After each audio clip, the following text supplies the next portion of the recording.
we are going to start. I am Sciortino. I am the founder and director of Junction, and Junction is the public venue you are in. We focus on Southeast Asia, all kinds of issues related to Southeast Asia, particularly from a social perspective and development perspective. And migration has been something that we care a lot about, as well as gender is another of our priority. And today the two are coming together. I am surprised how many men there are in the public. Normally, if it is about gender, most of the time you see a lot of women attending. Today is somewhat different, which is a good thing. I think we have a very important topic. For 16 days now, there has been a campaign which is every year about against violence against women, an issue that has been defined a pandemic in the sense that it's happening everywhere, is preventable, something can be done about, but we are not doing enough. As we see on the global stage, there are more and more misogynist attitudes among politicians as well as other so-called leaders. So clearly it's something we need to pay more attention, and today we are going to look at this issue from the perspective of migrant women themselves. So the focus is indeed on migration, and particularly hopefully we will also talk about what can be done about to stop violence against women. So we are very privileged to have a short film by Sreyashi, and we are going to look at the short film first. This is a short documentary from women talking about violence. It will take about 15 minutes. And then we will have a panel discussion and conclude with question and answer. So without further ado, I think we can.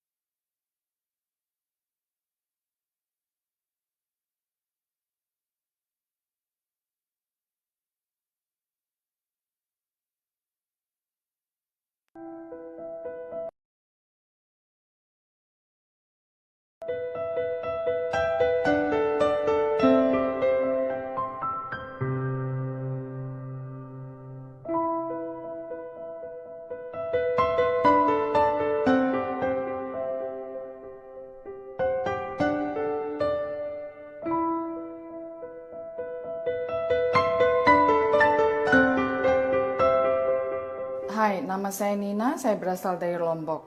Salah satu keluarga saya mengalami kekerasan dalam rumah tangga hanya karena suaminya menginginkan anak laki-laki, sedangkan saudara saya itu hanya bisa memberikan anak perempuan.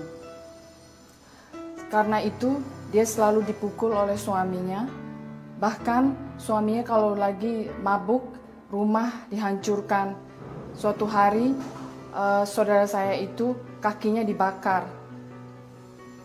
Tadinya itu dia seorang wanita yang cantik, tapi karena penderitaannya itu sekarang saya bisa melihat dari keadaan dia, kepedihan dia. Sekarang dia kelihatan sangat kurus, sangat stres dan sangat menyedihkan, dan hidupnya hancur sekali. তখন পড়াশোনা করতে করতে আমার একটা প্রেম, ঠিক আছে? তো সেটা তখন খুবই কম বয়স ছিল আমার, 14 বছর, 14.5 বছর এরকম। সেই সময় আমি বিয়েও করে ফেলেছিলাম, বাড়ির উল্টো দিকে গিয়ে বাড়ির লোকের কথা না শুনে বিয়ে করে ফেলেছি, এবং তারপরে তার সাথে রীতিমতো ছাড়াছাড়ি বা ঝগড়া অশান্তি এগুলোর কারণে আমি তার সাথে থাকতে পারি, ঠিক আছে? আমার যে প্রথম হাজবেন্ড ছিল তার সাথে থাকতে পারি। এবার তারপরে যখন বাড়িতে চলে এসেছি, এবার তখন একটা মনের ভিতরে নিজস্ব একটা দ্বন্দ্ব যে এরকম বাবা মায়ের কথা না শুনে এরকম একটা কাজ করে ফেলেছি, তো এবার আমার পড়াশোনাটা বন্ধ হয়ে গেল, প্লাস পাড়ার লোক আছে, প্রতিবেশীরা আছে, তাদের যে একটা ওই কটু কথা, যে ওই যে চলে গেছিল থাকতে পারেনি, মানে আমাদের যেরকম সমাজে যেরকম হয়, তো সেইগুলোর থেকে বাঁচতে আমি ভেবেছিলাম যে তাহলে আমি যদি কাজ করি বা কাজ করে কিছু একটা উপার্জন করে যদি নিজে মতন করে থাকি, বাড়িতেই থাকলাম কিন্তু সারাদিন তো পাড়ায় থাকছি না, তো সেক্ষেত্রে আমার হয়তো মানে আমার এই কথাগুলো আমি অ্যাভয়েড করতে পারবো।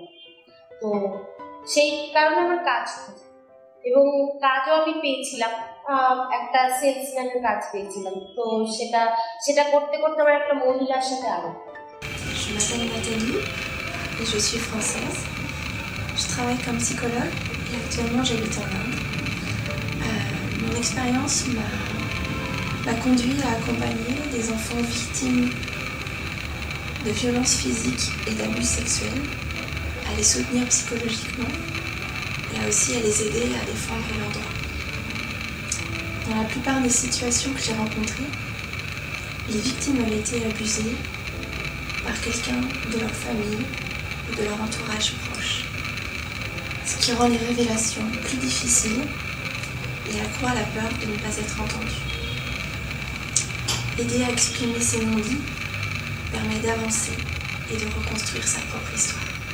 ওই মহিলা আমার সাথে বন্ধুত্ব করে, প্লাস আমার বাড়িতেও গিয়েছিল। এবার তারপরে তার সাথেই আমি ঘুরতে যাই, ঘুরতে যাওয়ার নাম করেই আমাকে নিয়ে গেছে বিক্রি করতে।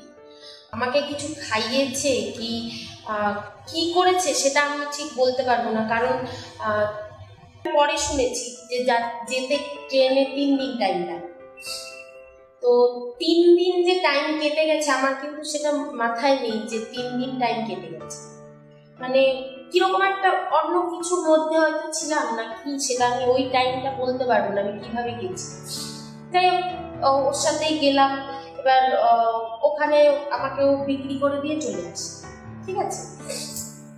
এবার তখন ওই রাস্তাটা ছাড়া, ওই রাস্তা মেনে নেওয়া ছাড়া আর আমার কাছে কোনো অপশন ছিল না। হয়তো প্রথম কয়েকদিন বলেছি যে না আমি এখানে থাকবো না বাইরে, কিন্তু ওখানে একবার যদি কেউ যায় তার ওখান থেকে বেরোনোর কোনো ফেরার কোনো রাস্তা থাকে না। Mi nombre es Amparo y soy de España. Desgraciadamente conozco varias situaciones de violencia de género cercanas a mí. Creo que estas situaciones se desarrollan por 2 motivos muy importantes. 1, la falta de autoestima en la mujer y 2, la falta de educación o temas culturales. Cuando existe violencia de género, la mujer normalmente tiene la autoestima muy baja.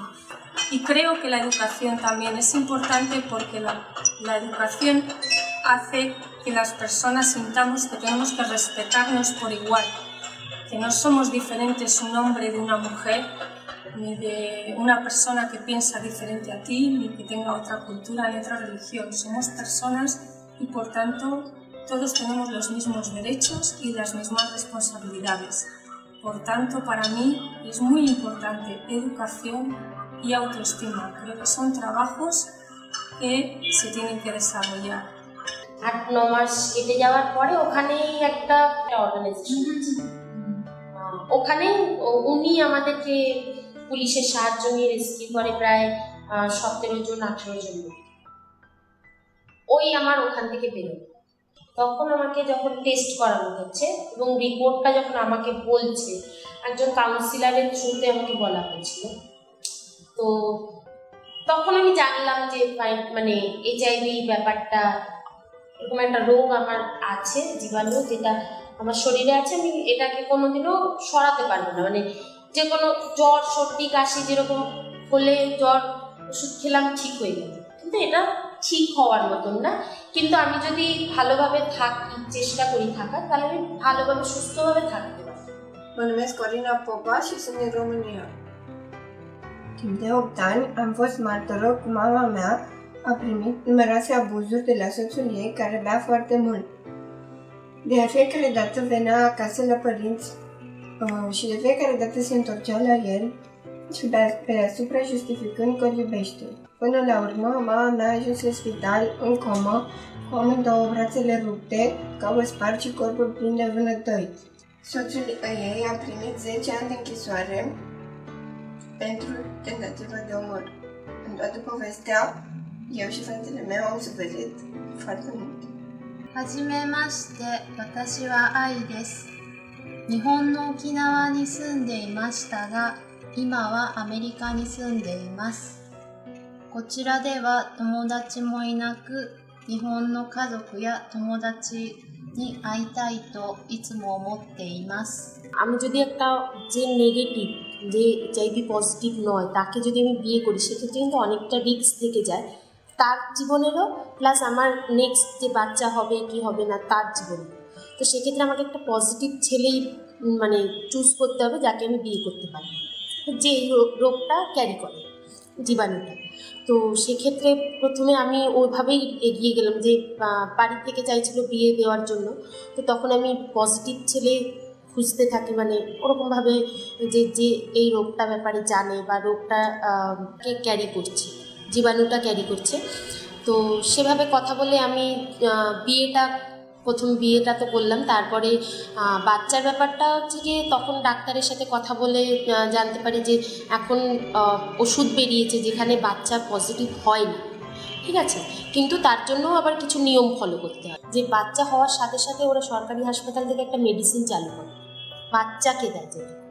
এবার এই ওষুধটা যদি ও খায়, তো সেক্ষেত্রে ওর positive হওয়ার চান্সটা খুব কমে যায়।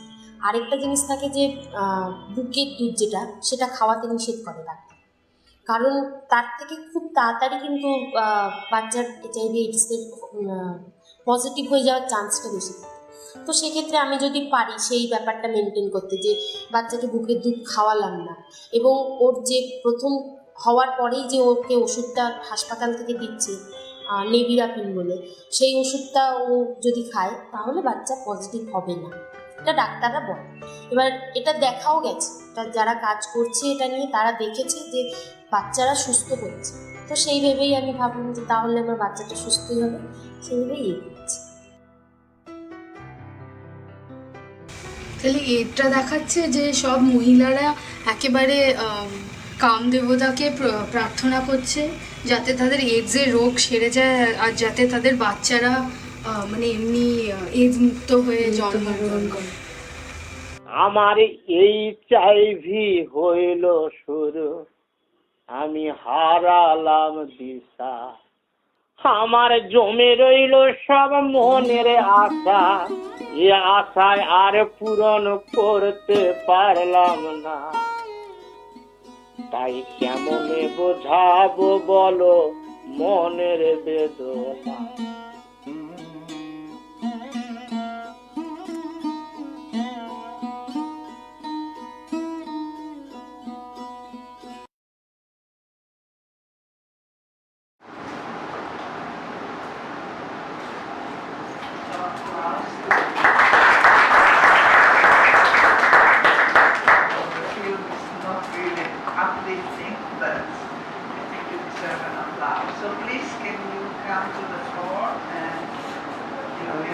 Bring your chair as well. Thank you. Thank you everyone for joining us at Junction. Yes. Thank you so much, Professor Rosalia, Sciortino. Thank you so much, the team at Junction. And now that the Bangkok Biennale is also in full swing, I'm glad to be having this event at BACC. Thank you to my fellow panelists who are also going to, take the message forward. So, Women's Voices was actually a documentary. I am not per se a documentary filmmaker, but I became one. I have a background of gender and human rights, and I used to work for the UN headquarters in Geneva, Switzerland, and that's how I became interested in the issues pertaining to migration, pertaining to Southeast Asia, pertaining to India, pertaining to how gender-based violence is a universal problem. So I'm really glad that we have men and women of all ages also participating today and a part of the audience. So please feel free to ask each of us questions. So this film is actually having a collective narrative that is sort of a trigger. So the conscious effort of keeping this raw, keeping each and every person talking about their shared and lived experiences, kind of weaves itself together, kind of has a thread through it. And even over here today, when we are talking about all the different issues on the panel, each of the speakers are going to take from that thread. We're going to really literally talk about this interdisciplinary, multidisciplinary, whatever way you want to look at it. And women's voices are these individual women talking about their experiences as an expat, not only when it's internationally being displaced, but internally being displaced. So I think she's also going to talk about that, internal displacement later on in a different context, slightly different from my documentary. So, here it was again conscious not to give the solutions, not to present, one-sided, unilinear angle. I wanted each of you to see the movie, to interpret it as well as, your situation, your spatio-temporal context, your own experiences, to take the message away from this documentary. It was very challenging. I did it over a period of time because when I talk to someone, they're not very readily acceptable, or they're not very readily accepting that in their culture, especially in India or all of us who come from Southeast Asia, they're not always very welcome in talking about these things. They don't want to say that they experienced it, or their family members experienced it, or their friends experienced it. And it's such a delicate, such a sensitive issue that I had to literally draw them in. I literally had to have that comfort zone with each of my speakers, with each of my stories that are featured in this documentary. So we have this lady from Indonesia who was a model, and how her sister had experienced domestic violence, and then how they, eventually we're all survivors, eventually we survive. Gender-based violence survivors should have a special pat on their back for overcoming these challenges and coming out as, as a survivor, victorious, whatever the words, the positive words that we can use. And in this story, whether it's someone from Eastern Europe, wherein, we know about male marriage order brides, she's going to talk about male marriage, or, that issue of brides in her context in Vietnam and things like that. So we're also going to look at migration issues, we're going to look at labor issues.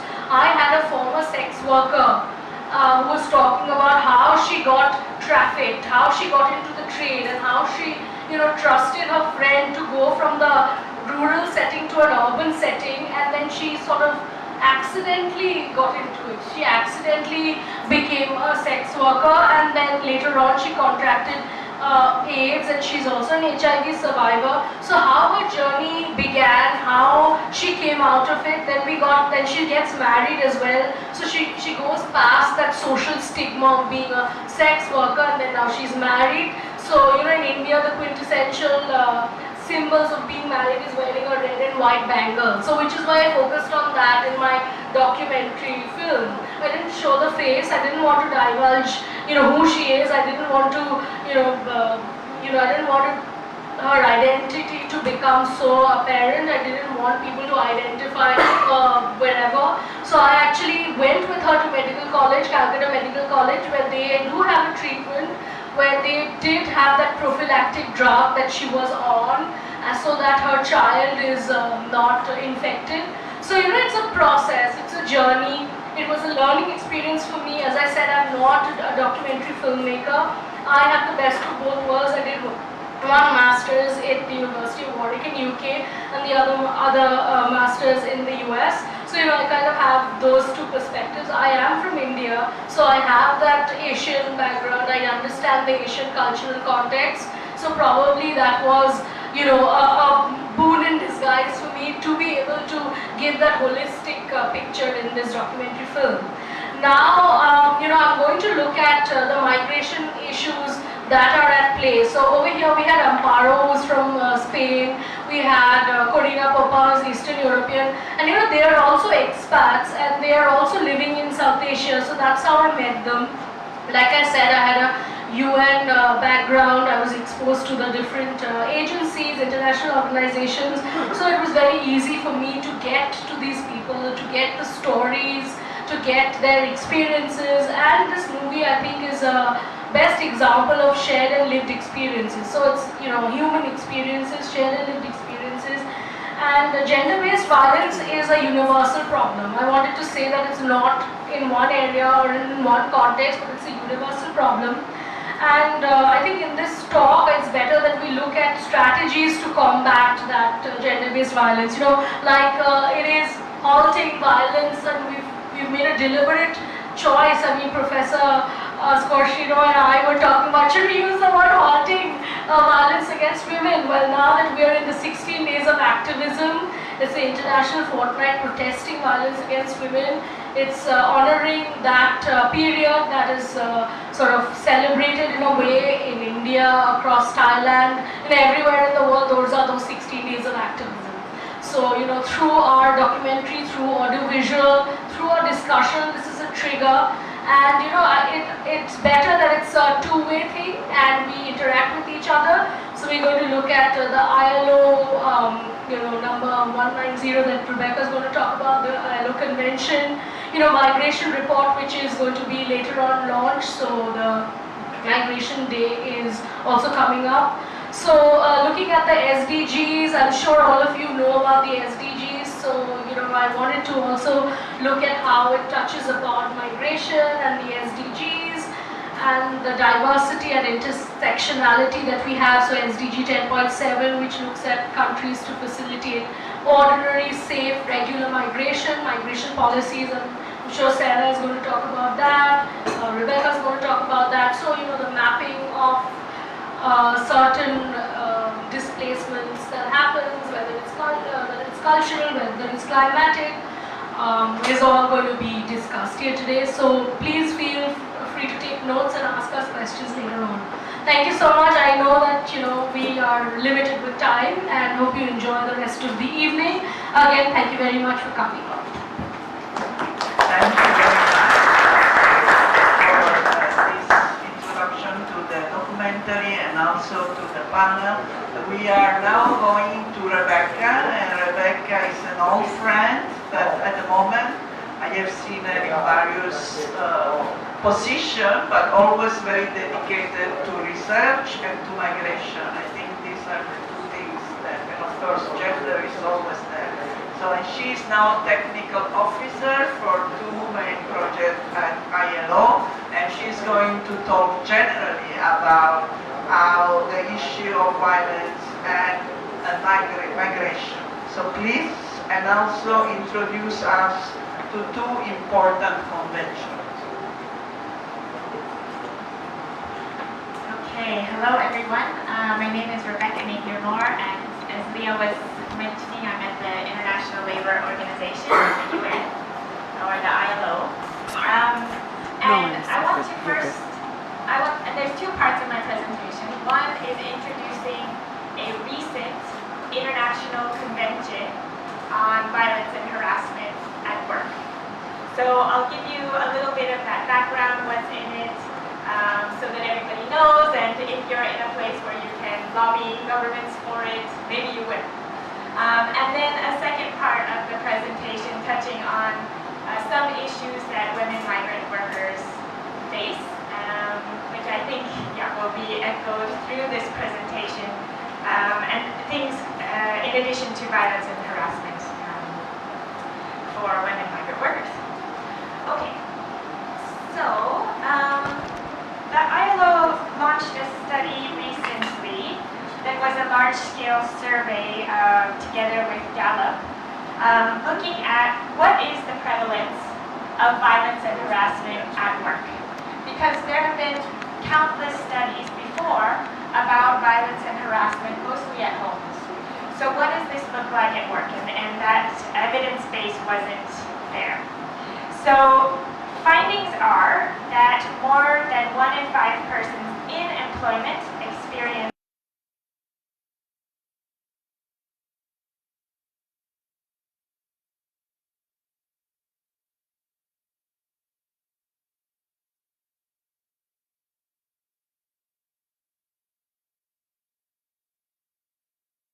More than 3 in 5 of the victims said it had happened multiple times.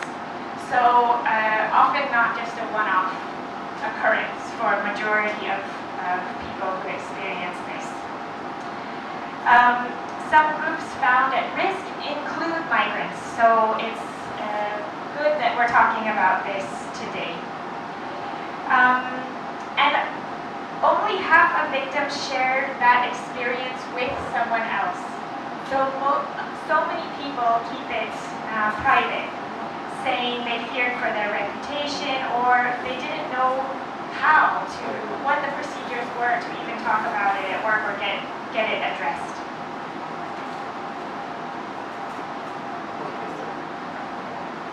Okay, so then the recent ILO convention was agreed June 2019, right before COVID hit. It's called the Violence and Harassment Convention for short, number 190, and there's an accompanying recommendation document that goes into details of how it can be implemented. And ILO conventions are agreed by consensus by a tripartite group of global governments, trade unions, so workers, and employers. So all three have to come together and agree wording for these conventions, including government, trade union, and employers of Thailand, and every country that you come from. So this really is our convention. After agreeing, however, then individual countries need to ratify it. And then they need to change their laws to make it match. And then they need to implement those. So there's many steps after a 2019 agreement. So in sum, it calls for the respect, promotion, and realization of the right of everyone to a world of work free from violence and harassment, including gender-based violence and harassment. And the definition agreed after long hours of debate was that violence and harassment is a range of unacceptable behaviors and practices or threats, whether single occurrence or repeated, that aim at, actually result in, or likely to result in physical, psychological, sexual, or economic harm, and include gender-based violence and harassment. So it's quite wide-ranging. Okay, then a few highlights. I want to take you to this blue box that it protects, because it protects some people you might not think, not just workers in a workplace, but trainees, people whose employment has been terminated already, job seekers, they haven't even started yet, volunteers, and employers themselves. And one of the novel things about this convention that hasn't been in previous ones is the concept of world of work, which expands beyond just a workplace to a place where the worker takes a rest break, or has a meal, or transport, so the commuting is part of it. Employer-provided accommodation, work-related communications, or social events. So it's broadening out what world of work means, and where possible work-connected violence or harassment could take place. Now to bring you a little bit closer to home and reality here in Thailand, I was part of an ILO study a few years ago now that was looking at employer-provided housing. So employer-provided housing is not typically part of labor inspections anywhere globally, but it is part of working conditions. And women in construction housing, for instance, in Thailand, have very little safety or privacy. So some bathing areas are public baths where you're supposed to have a shower in public. Or some women saying there's drunk men sitting around watching us wash. Some said the bathroom is like a big reservoir, there's no walls, it's like a pond. And when you ask people, are you safe in your room? And they would say, well, the lock is just a nail that I turn and I hope it latches. Or the windows don't have any screens, so somebody could come in, even though if I do have a lock on the door. So housing is a particularly precarious place. I'm going to skip a little bit of this. The convention did connect domestic work to world of work, and since the convention there have been, in a few countries globally, introduction of work leave for domestic violence victims. Then I'm going to take you now to a few other issues affecting women migrants in the region. And Leah, you can stop me whenever my time is up. First is unequal access to regular migration channels, rights, and documentation. So in this region, a lot of labor migration is governed by bilateral MOUs between a country of origin and a country of destination. And often policymakers say, well, they're applied to everyone. When you ask, well, how have you made these gender responsive? Actually, they're gender blind. Or sometimes they are gender horrible.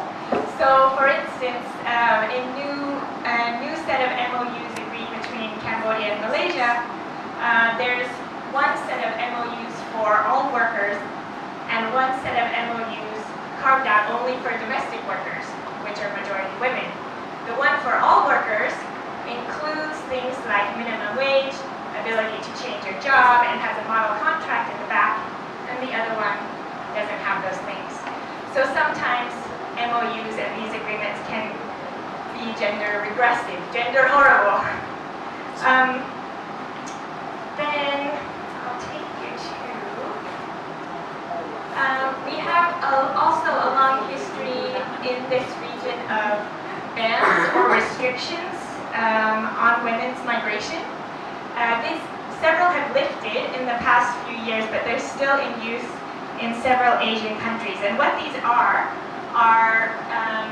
governments targeting a women-specific sector or putting particular restrictions on women related to their age, or if they have children, that they can't move, or they can't move if they're going for domestic work. And often we've seen that what happens is people move anyway, but they're unprotected in that movement, and so it can be quite risky. So it's a protectionist rather than protecting people's rights kind of approach, trying to keep people at home versus making their journeys safe and rights-based.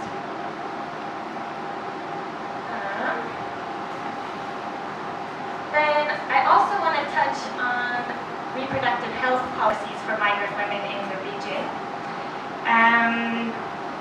In reality, even in places like Thailand where pregnancy-based discrimination is not allowed, and people do have access to maternity leave and health care, the reality in the workplaces is not always like that. So women will say, I won't get paid if I'm pregnant, or I'll be dismissed and fired if I'm pregnant, much less getting the paid maternity leave, for instance, or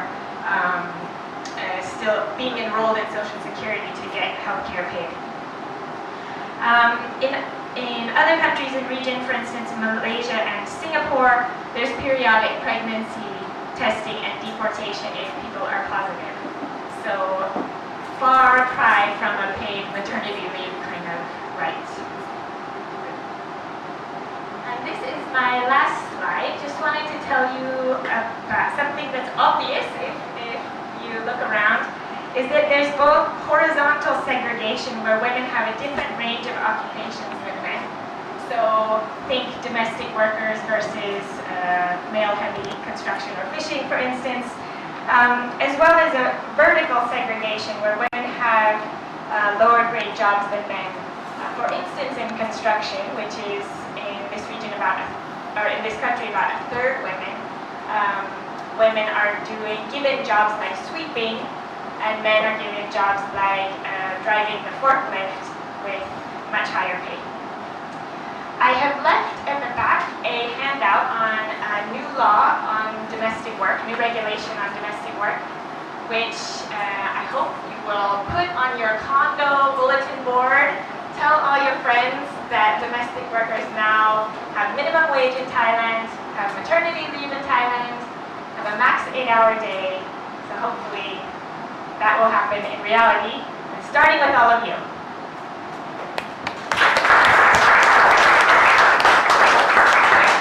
A good reminder that start from all of us, and also that many abuses of migrants are acts of violence. I think often we don't define it as such, but all the risk migrant women have to take and the discrimination can be seen as violence against women too.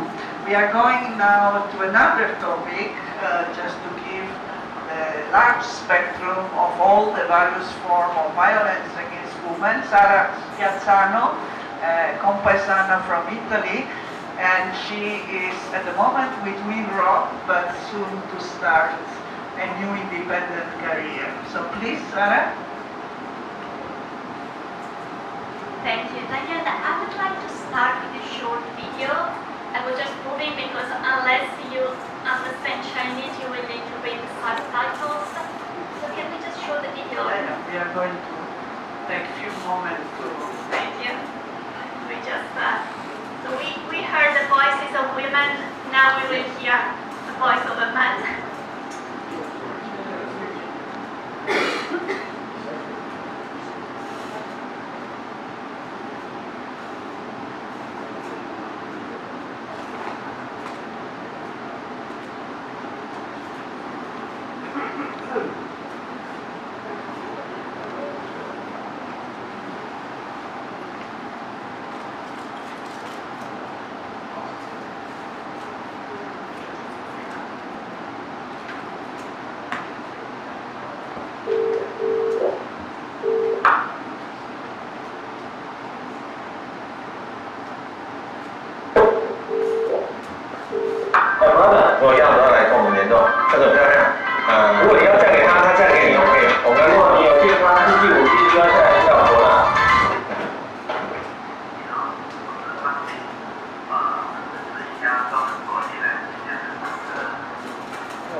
像我这样的条件，我那时候还没有钱，我55岁脚痛，我都可以找到老婆的。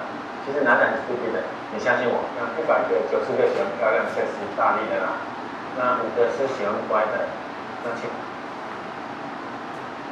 Okay.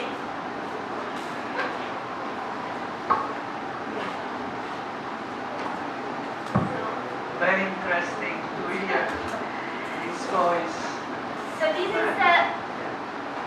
is a promotional video. This is a video that you can find on the homepage of this agency from Singapore.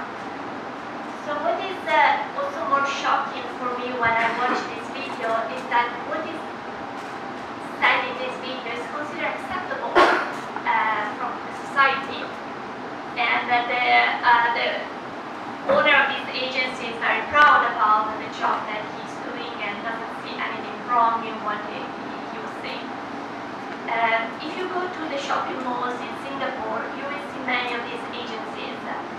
Usually what you can read outside the agencies, there are sentences like Vietnamese wives are very obedient, Vietnamese wives will do chore for you, 30 years age gap is not a problem.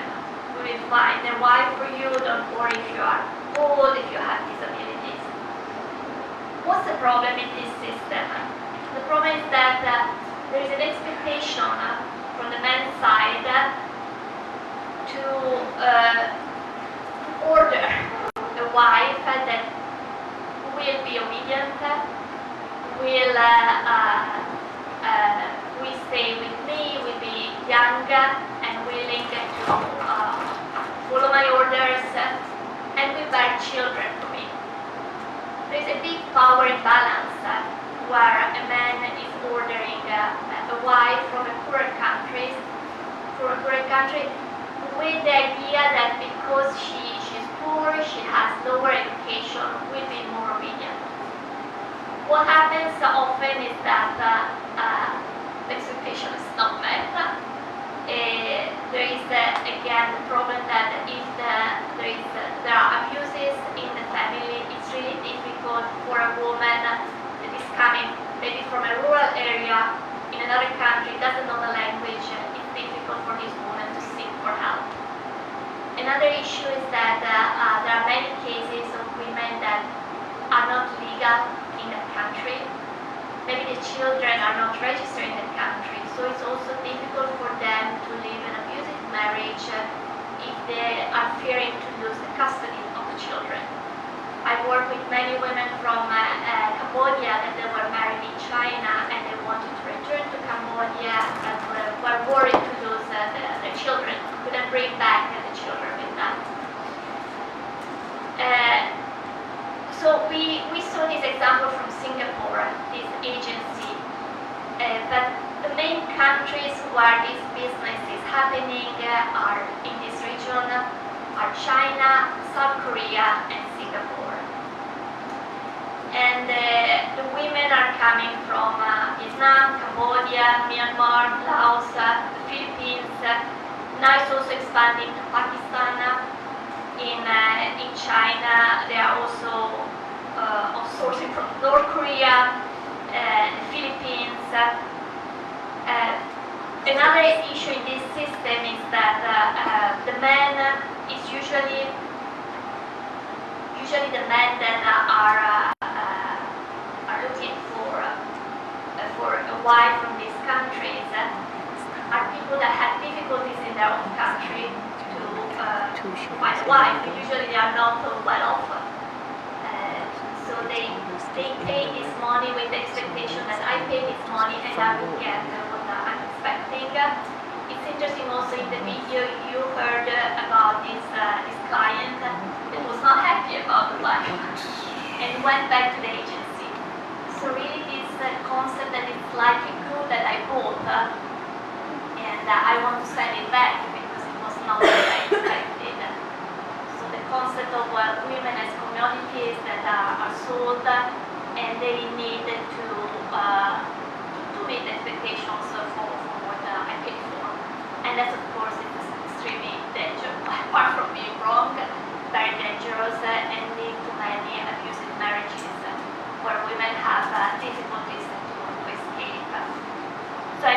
about China, South Korea. Usually, for example, in China, the price would be between around $3,000, $13,000. I've heard many stories of women, especially from Cambodia, that there is also an expectation from the other side, maybe from women from Cambodia or from the Philippines going to South Korea or China. They expect to end up in a city, very modern. They come from rural Cambodia, but they end up in a very similar place, because often, as I said, it's not the rich people from those countries. For example, in South Korea, it's usually people living in rural areas. It's interesting, in South Korea, there was a recent study that in rural South Korea, around 20% of the wives there are from foreign countries. So that's what, so as I was saying, the expectation also for women from those countries is not met. When they arrive, they end up in a poor house, in the countryside, and all these are recipe for disaster, where from both sides they expect something different, where there's a power imbalance, where the women have difficulties to seek for help. The country that is more experiencing this issue is for sure China, also because of the gender imbalance, because of the one-child policy. As has changed now in 2022, but still it has created this gender imbalance where they estimate that now there is a gap of 30 million, a gap between men and women of 30 million. So 30 million men that will, if they're looking for a wife, will look at other countries. But apart from that, as I said, China is a particular case because of this gender gap. But overall, it's interesting also in this video, you heard the word obedient many times. So overall, the expectation, what I find really scary is the idea that I go to a poorer country or even a poorer region of my country because I'm looking for a woman that is more obedient. Because I'm scared as a man not to have the control on the woman. There was also a case, maybe you heard about it, it was called Little Plum Flower. It was in the news for a while. It was a few years ago.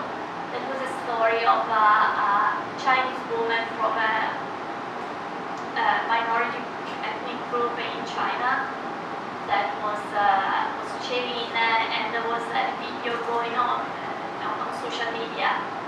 So again, the idea that I will look for a wife from a poorer region where they are less educated, and I will have more control on this person. As I said, of course, it's also difficult for women when they end up in these situations to seek for help. For example, when I was working with, in some cases, from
documentary we watched earlier.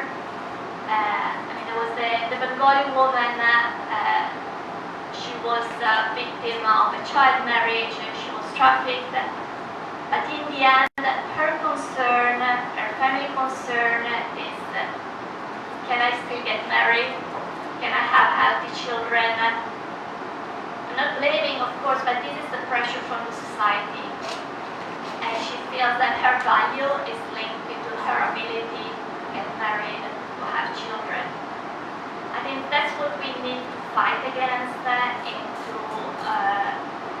work on changing the stereotypes that put women in these boxes where their value is linked to being young, able to have children, obedient, naive. Another big issue in this region is also linked to the idea that when we were following all these stories of brides from Cambodia going to China or from Vietnam to other countries, I think it's shocking the idea that, as I said, they are treating as commodities. People will come and choose and select the bride, and they are also forced to do this so-called virginity test, because again, the idea is that the value of a woman is linked to the fact that they are innocent, they are more ignorant, less educated, and so have more control of them. So I think that's what it's important to work and to change this mindset and to challenge these gender norms. And in that way, we can really go to the root of the problem. As long as, of course, we need to continue also to provide assistance, legal protection, but we need really to change the mindset.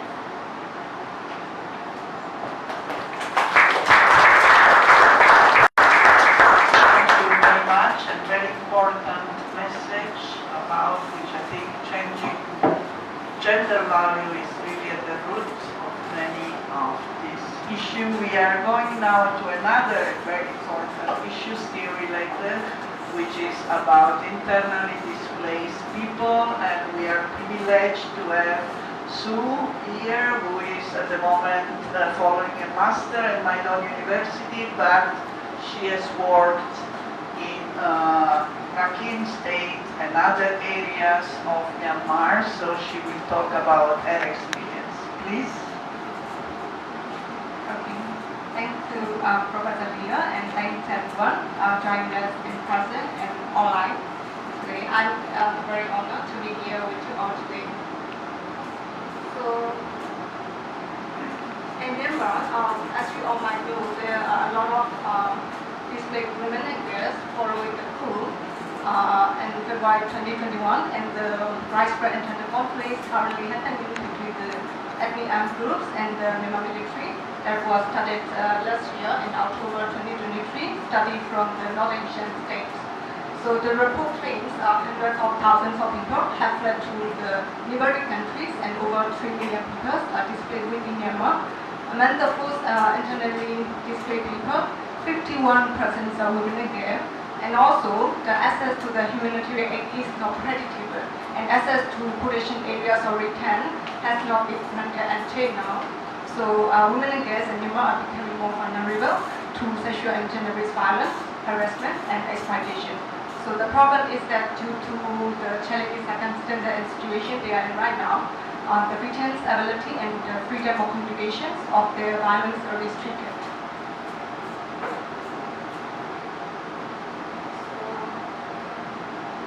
Going back to the COVID and the coup period, after the dual crisis in Myanmar, COVID and the military coup, the labor market was severely impacted, especially for the women and girls in 2021, and it was estimated that 1.6 million jobs were lost in Myanmar, with the women disproportionately affected, which is around 60 to 75%, especially in sectors like the garment factory, tourism, and the hospitality.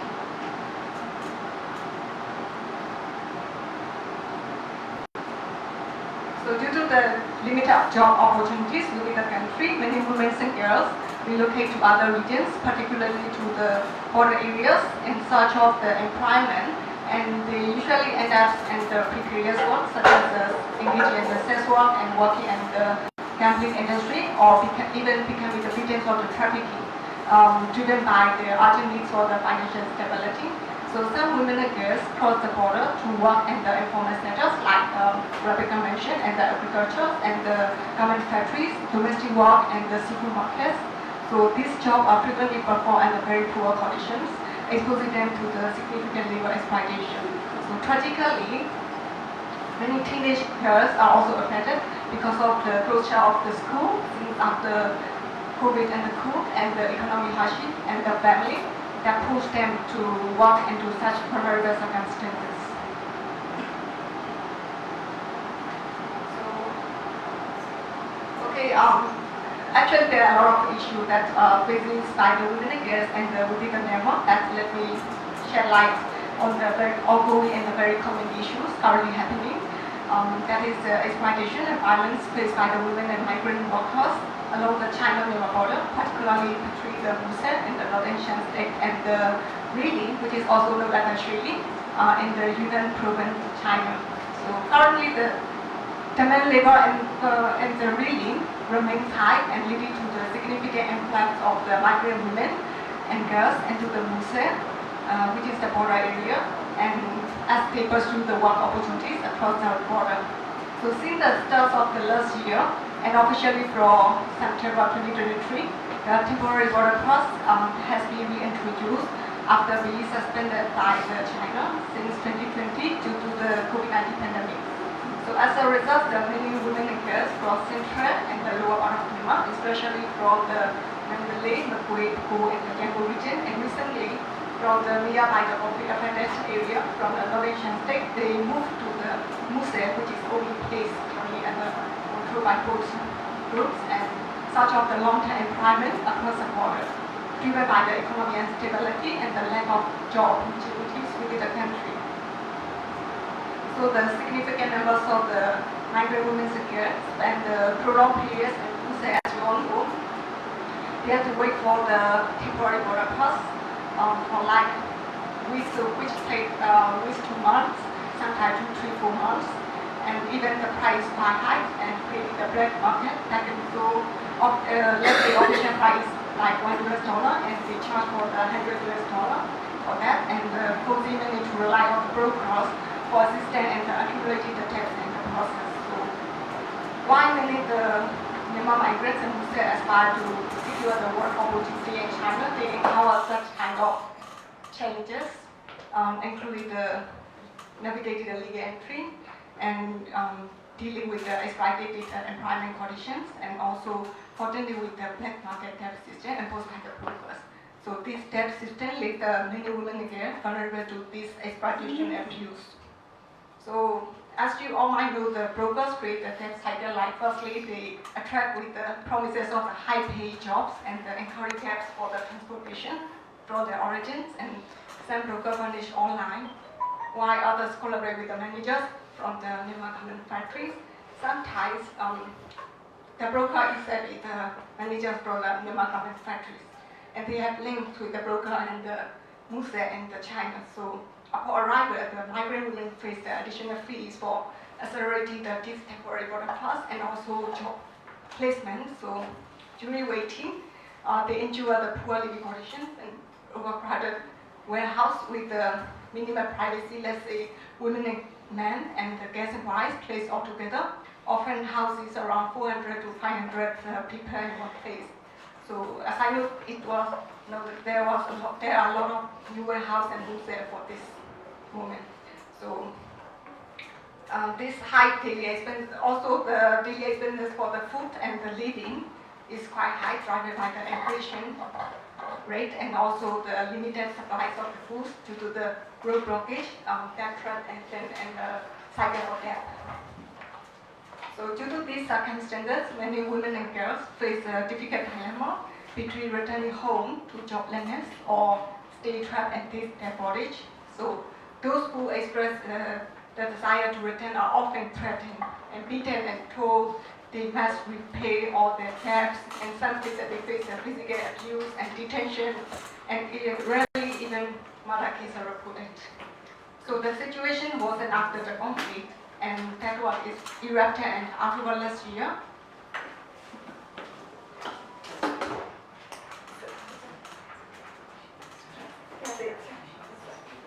Okay, leading to the road blockage and the sharp increase in the transportation costs and making the travel nearly impossible. As you all might know, the conflicts are sometimes active and they cannot travel. Even they can travel, the transportation cost is quite high. So further complicated the return is the prostration law, which requires women aged 18 to 27 and up to 35 for professionals to serve the creating additional barriers to living Muslim. So in desperation, some women and girls turn to become the industry and sex work to repay their debts, cover their living expenses and support their family, as the Muslim is a help for the family activities. So women and girls working in the factories and the Yunnan province also face the numerous challenges, including the excessive working hours and wages follow what is the promise. Let's say they promise for like 2,200 yuan is $300 US, but they receive only 1,200 yuan, something like that. So, which is around 160 US. So even the employers and brokers often exploited their salary, leaving them the trap and the cycles of debt camp. So many female migrants report the physical and sexual abuse, also from the employers and supervisors, including beating, harsh treatment, and the intimidation. So protesting the poor conditions or the many rights often leads to retaliation, with the employers calling the police, who may resort to the physical violence against the worker. So unsafe working conditions and lack of the proper safety measures, and also the exhaustive power, which is really make them exhaustions. So some female migrant workers face sexual harassment from their colleagues and or supervisors with reports of the being coerced into the sexual acts for better treatment or job opportunities. So in some cases, despite the risks, women and girls refuse the HIV testing due to the concerns about the job security. If their health status will be something like that. So many female migrant workers lack the legal protection and fear of deportation if they report abuse. So employers often exploit this fear by threatening to contact authorities if the workers complain. So additionally, the employers frequently withhold the workers' documentation. So this is a very common issue currently happening among the migrant workers, and also the very similar experience and the cycles of debt and the exploitation by the brokers and employers among the female sex workers. And they also face the physical and sexual assault. So just to summarize, the weak governance and the post-coup instability created the opportunities for this kind of exploitation for the brokers and employers. And women and girls from Myanmar should be aware of that kind of situation and the risks. So I would like to say, if you are under attack or have been victims, please reach out and seek help, because I think more voices need to be heard. So additionally, the significant numbers of unemployed women and girls tend to settle after the coup. It's terrible seeing nearly 1/3 of these unemployed women and girls. So due to the lack of education and support regarding the sex work, many of these women are at risk of the contracting disease or experiences the unwanted pregnancies because of inadequate contraception and knowledge. Yeah, thank you so much.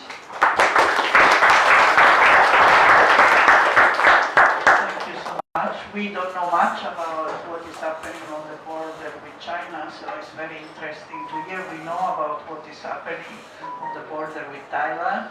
There is a lot of interest in Thailand for that, but indeed we don't know much, so thank you for sharing.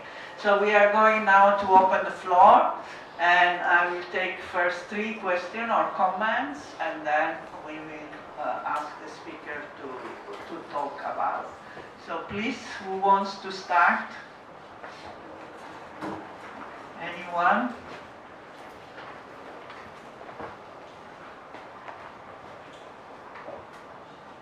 languages first. Okay.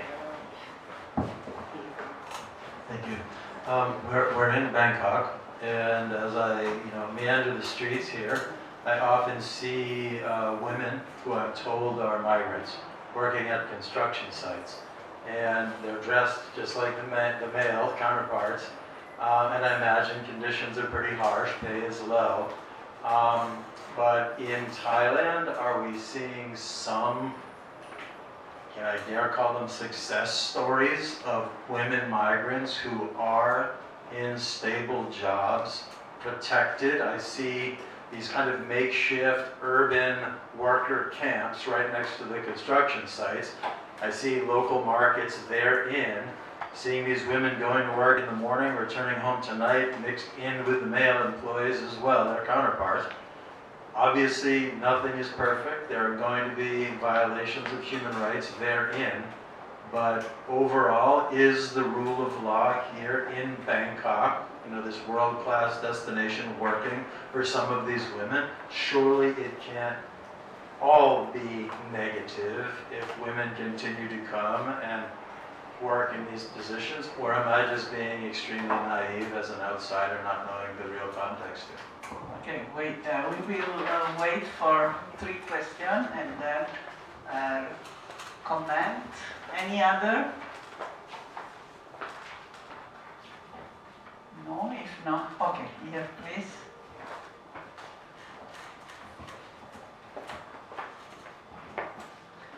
Hello, I'm Lin from Myanmar. I'm really interested in more related with domestic worker and its coverage. Does the law cover the migrant woman with irregular and documented migrant woman? It's really important. Sometimes there's some percentage of the women are still undocumented in Thailand, so they have to deal with the type of the jobs. This is my interest in part.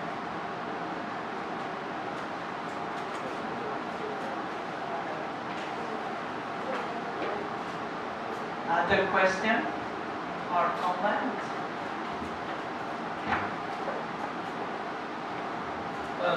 I had a couple of questions actually. One about the migrant workers. Do you know if Myanmar has bilateral relationships with Thailand and China, similar to what Fiji has? Because Fiji has a very good migration policy, and not just migration, but reverse migration as well. That's number one. And for you, the movie was very interesting. What you talked about was very interesting. In India, we have a system of arranged marriages, and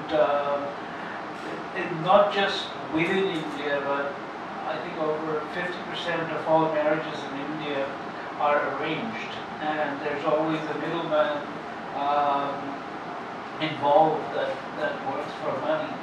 And in fact, in every city, you'll find that there are offices of marriage, but of course not as exploitative. Women are not for sale. They're all talking about great things about how a family can be formed, not just saying that this woman can work like a slave labor. But we also have Indians that marry who live abroad around the world. We Indians live everywhere. So we actually go back to our country to get married and bring back, and that's where sometimes the exploitation actually happens, and we're looking for, on one hand, the women has to have all the values, and on the other hand, the man just has to have a job.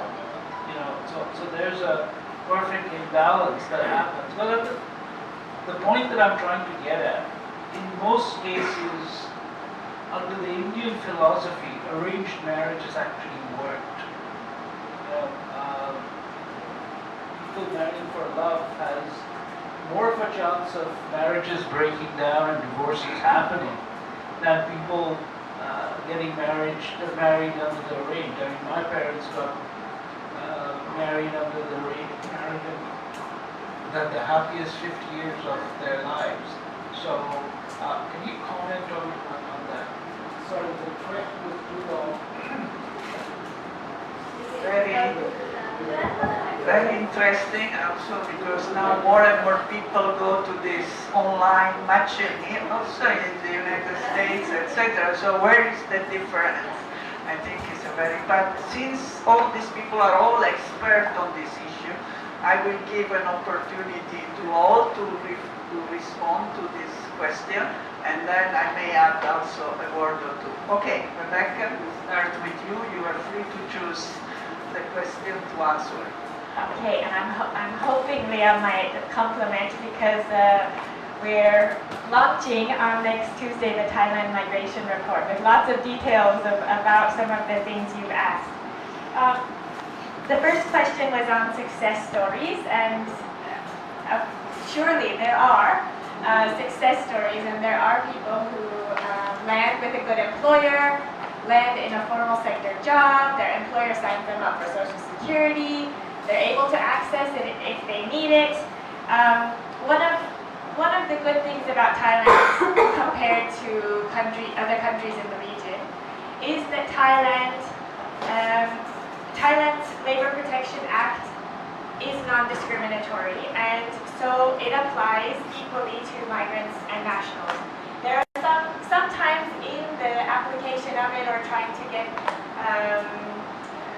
sometimes there are some things that are not 100% equal, but on the whole, compared to other places, that really is a star quality for Thailand, and similar for the Social Security application. However, there are a few, it does depend what sector you land in. So, because the Labor Protection Act and the Social Security Act don't equally cover every sector, even though they cover both nationals and migrants the same in that sector. For instance, the agriculture sector still has no minimum wage. So you can get paid less than a half of the Thai minimum wage on a farm, and that's perfectly legal and okay. And it doesn't matter, and your employer can discriminate against you as a migrant doubly, as a woman triply within that sector. So it really does depend where you land. And then I wanted to answer the question on domestic work, question on irregular migrants. Theoretically, the Labor Protection Act should cover every worker. What happens is that the devil is in the details when people try to access justice. So sometimes, for instance, your visa stipulations could mean that you are kicked out of the country before you're able to access the compensation you were due, or the justice for unpaid wages, etc. Because your visa says you have to go home for it, and lots of other things get in the way of a true application of that equally. Persons who are documented tend to be able to access things a lot easier with the documentation they can take to a police, they can take a case to court, it'll be accepted so much easier if they are formally documented. That's not to say that people who aren't shouldn't try, or that the Labor Protection Act doesn't apply. The construction I will add later on. I actually wanted to address your question, and it's not so much related to my movie as much as it is to my own personal experiences. I was at the ILO at the headquarters in Geneva with the ILC 2009 report, and in that specifically I looked at, as the financial crisis was happening and as it was unfurling itself, how it was impacting gender roles. And in that, when we looked at domestic workers, again both documented and undocumented, that she was talking about, that is something I would like to comment from my personal space, being in the US, and how someone, whether it's from Guatemala or someone from Thailand, when it's undocumented, you cannot really gain access to certain facilities or even healthcare issues. If you have healthcare issues, the healthcare system is designed in such a way that you cannot get any facilities from it, as she correctly pointed out. So I'm saying that it's not really a problem when it comes to Thailand so much, and the Labor Act and all the other things that are centered around it. It's also when you look at how gender roles change. For example, women are not working as much because they cannot afford the child care, they cannot afford to pay through those sources, so they obviously have to rely on undocumented person, an undocumented migrant. And then whether it's from Thailand or Indonesia or India or any other part, it's just that they're more open to certain abuses or accessing certain things, like healthcare is a primary issue. So, having said that, both from an academic point of view in the ILC, like the financial crisis has its impact, just like she spoke about COVID, and those pockets and those specific times have more stressful impact and better stressors in that sense than, like normal situations. But yeah, that is really a problem. And I'm not sure whether Sara should go first or I should go first when it came to the arranged marriage setting.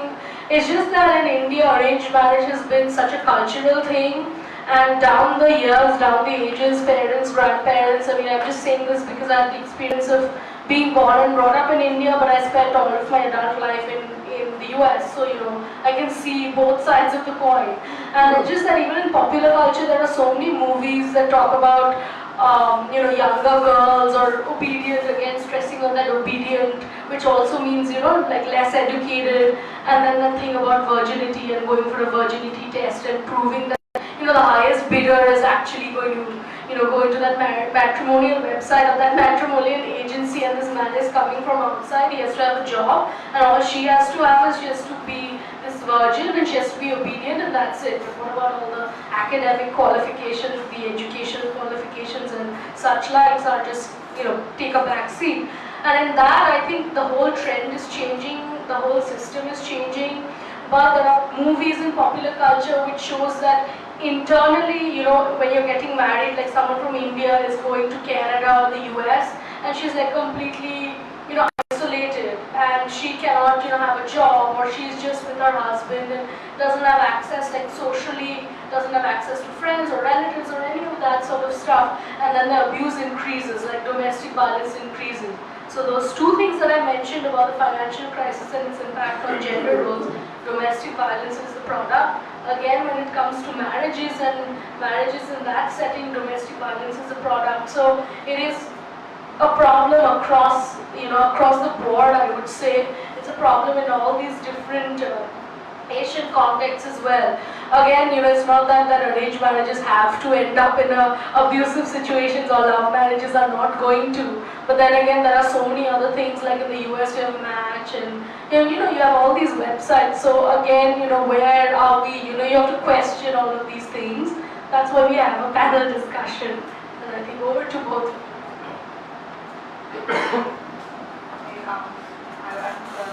For your question, I think you mean like the MOU between two countries, like to safeguard and framework for the migrant workers, like between Myanmar and Thailand, and between Myanmar and Malaysia, something like that. So as far as I know, there is the MOU between Thailand and Myanmar, and for the migrant workers, and also Malaysia. But between Myanmar and China, there is no MOU. So this is also the issue that I like to highlight. Yeah, I'm also very happy to be here with her, and I'd like also talk more about what I'd like to understand more about that issue. Thank you so much. Thank you, and thank you very much for the question. What I said was meant to be provocative, and I think whenever we touch cultural norms, of course there is a reaction, and that's what we are here to discuss. So I appreciate that much. I completely agree with you it's not the problem is not in the fact that a marriage is arranged. There are abusive love marriages as there are abusive arranged marriages. I come also from a country that unfortunately has a high record of domestic violence and abuses against intimate partner. So the problem is that's Italy, by the way. Yeah, that's Italy. The problem, I think, is the problem of this power imbalance and the fact that, as you could see in that video, the idea was really to give this message to find a woman that I can control. The assumption that because the woman has lower education, I can control her. I think that's really what is scary, the idea of controlling, and that was has higher risk of ending up in an abusive situation. One point also that for me is important is that when we talk about domestic violence, the big problem is the economic independence. That's all over the world. No project will ever work because if the woman doesn't have a job, will not be able to leave the abusive partner. So that's why it's so important also to continue to work on the importance for women to be economically independent. And that's again nothing to do with being arranged or not arranged, but it's the power within marriage that can lead to higher chances of abuse when there is this power imbalance, when the woman is not economically independent, or with a migrant. Even you mentioned this example, if it can be an Indian bride brought to a foreign country. I see many immigrants in Italy where they come there, maybe they don't know the language, they are in a abusive situation. It can be difficult for them to seek for help. So that's another issue. Again, it's not because of the nationality or because if it was arranged, but because of the isolation they face, because yes, the less power that they have in that situation. I personally also think that in China, governance is a huge issue, but all respects. We are talking about marriages in China where there's a gender imbalance and therefore men are marrying from outside the country. Until you have a proper governance, I mean, China has all the laws in the books. I mean, there isn't a single law that China doesn't have. I think the problem has always been governance.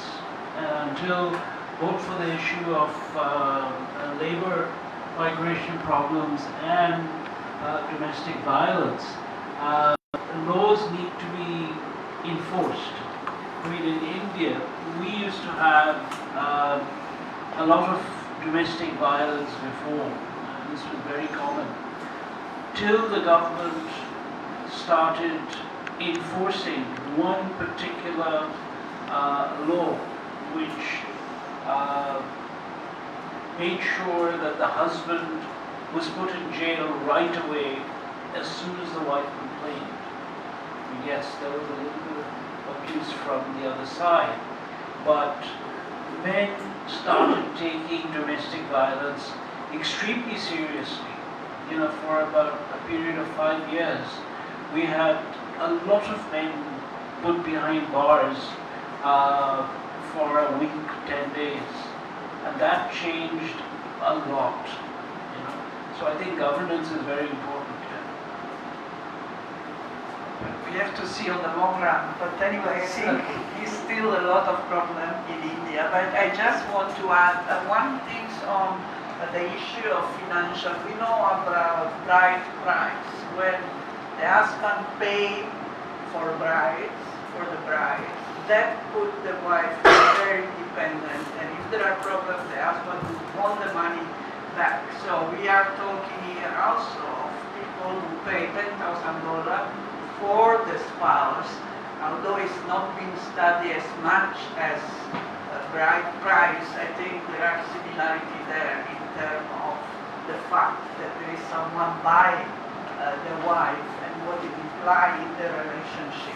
On the issue of construction worker, There has been a report in 2016, actually I think maybe she was the author, on construction worker and recruitment, which talks a lot about also the setting in the construction camp.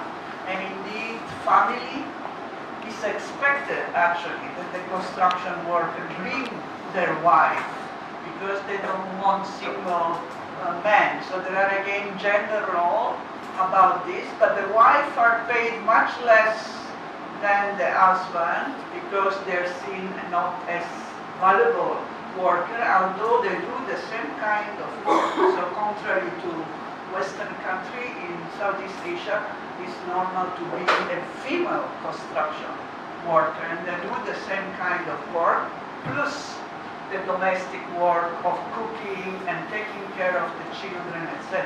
There have been improvement in terms of age of children and labor in the construction camp, but still is an issue. In principle, no one below 16 should be allowed to work in the construction camp now, even 18 maybe recently, but it's still not enforced as it should be. Another issue is the issue of informal work. Informal work, according to Thai law, is not protected. So construction, agriculture, forestry, all kinds of things. You don't have the same rights of health, although there is a migrant health insurance. But let's say during COVID, no social protection because you are not a formal worker. This is also for Thai people. It's not only for migrants.